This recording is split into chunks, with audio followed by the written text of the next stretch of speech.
You are now watching Linda G89.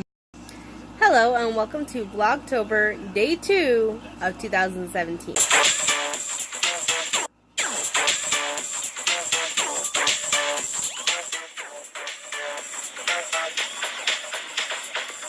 For anyone that's curious, my son is doing good.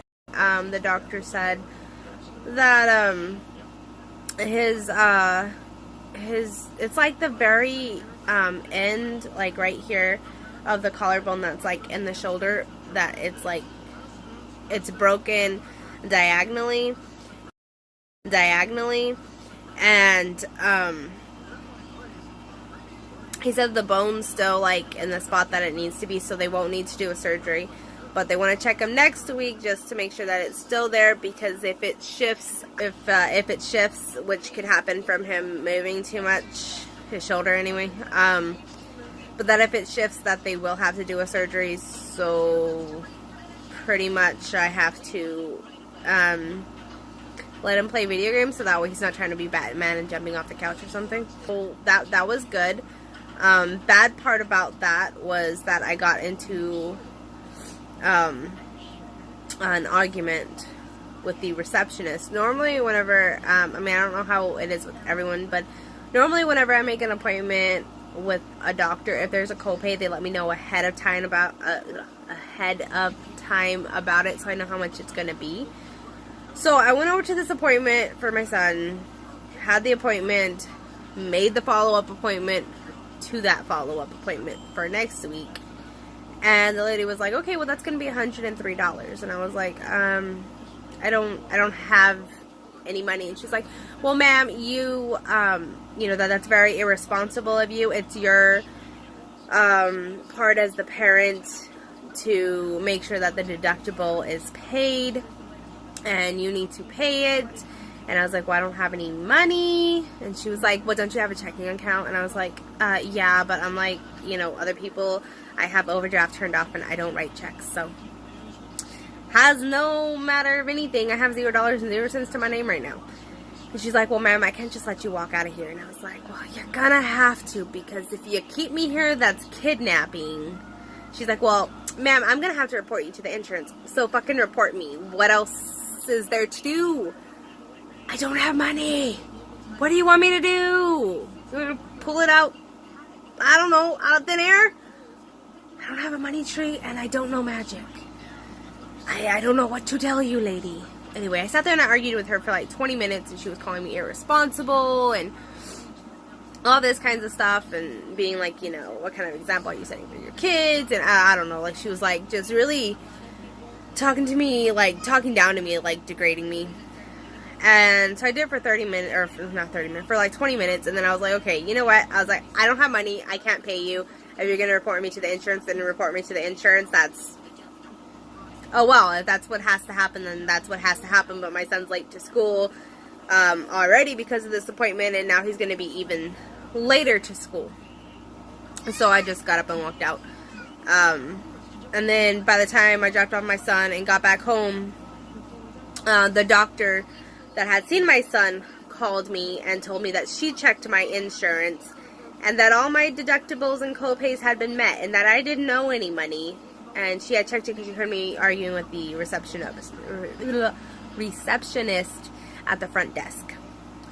So I was like, okay, so like I don't know anything when I go back. I don't know $103, and the doctor was like, no, you don't know you don't know anything. Everything's met and paid 100%. And I was like, okay, so I just had to argue with her for 20 minutes over nothing. And she was like, well, I mean, she didn't run the insurance. And I was like, okay, so she didn't run my insurance card, and then she was trying to get me to pay a deductible that had already been met.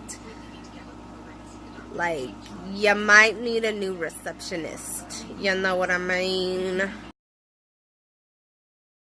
I'm not going to go into like too much detail about this part, but pretty much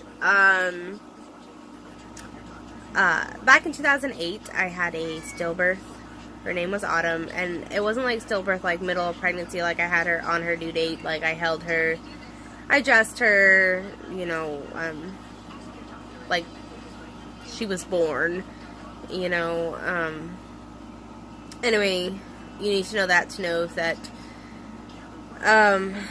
yeah, I don't want to go into like too much detail, but anyway, pretty much someone told me that she didn't count as one of my children because she wasn't born living, and I was like, okay, so what, it doesn't count that she was inside of me living, that I felt her kick, you know. And according to the doctor, whenever I had her, she passed away like a day or two before I gave birth to her. So,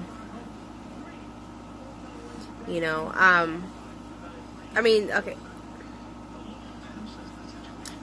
what kind of fucked up person would tell a mother that their child didn't count as a child because their child was born not breathing?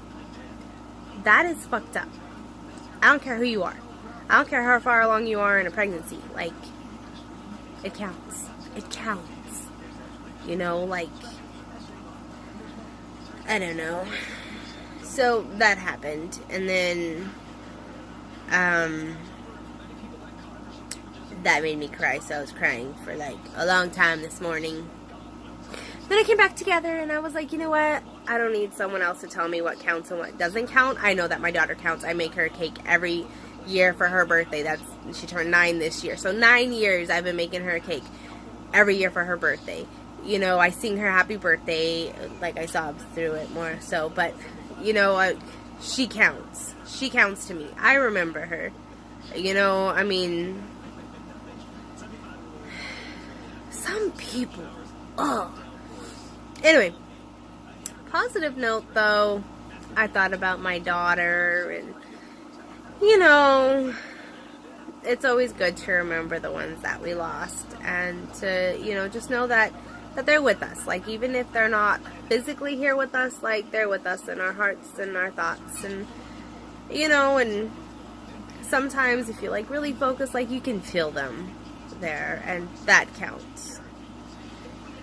Anyway, so then after that, I calmed down.